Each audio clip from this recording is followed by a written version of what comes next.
بس يا الغلايا النظم كله يا شيخ الطيب في الطيب يوم عادل اصل الكرم والله في الشعر والمديحيهم يا حيها الشوف والطله ام عادل بنت اهل التمجيد فيها الكرم طيب وجميله فيها الكرم طيب وجميله وبناتها زين حاويهن مثل القمر لابس كله مريحه لها الطبع وزين ورد تناثر على حله ام عادل بنت اهل التمجيد فيها الكرم طيب وجميله فيها الشعر والمديحين يا حيها الشوف والطله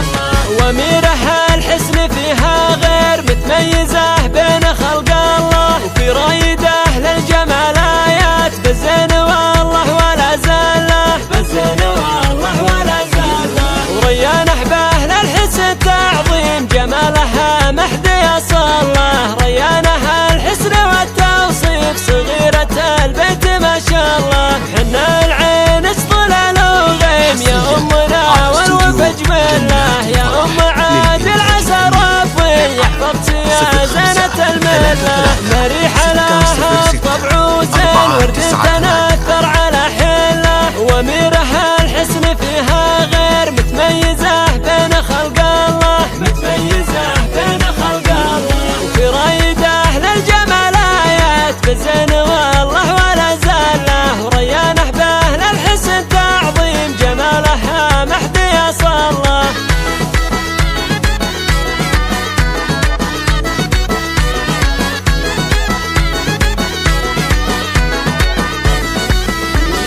الشعر والمدح والتبجيل بس يا الغلايا النظم كله يا شيخ الطيب في الطيب يوم عادل اصل الكرم والله في الشعر والمديحيهم يا حيها الشوف والطله ام عادل بنت اهل التمجيد فيها الكرم طيب وجميله فيها الكرم طيب وجميله وبناتها زين حاويهن مثل القمر لابس كله مريحه لها الطبع وزين ورد تناثر على حله ام عادل بنت اهل التمجيد فيها الكرم طيب وجميله فيها الشعر والمديحين يا حيها الشوف والطله واميرها الحسن فيها غير متميزه بين خلق الله وفي رايده للجمال ايات بالزين والله ولا زاله بالزين والله ولا زاله وريان احبه للحسن تعظيم جمالها محدي صله ريانها الحسن والتوصيف صغيره البيت ما شاء الله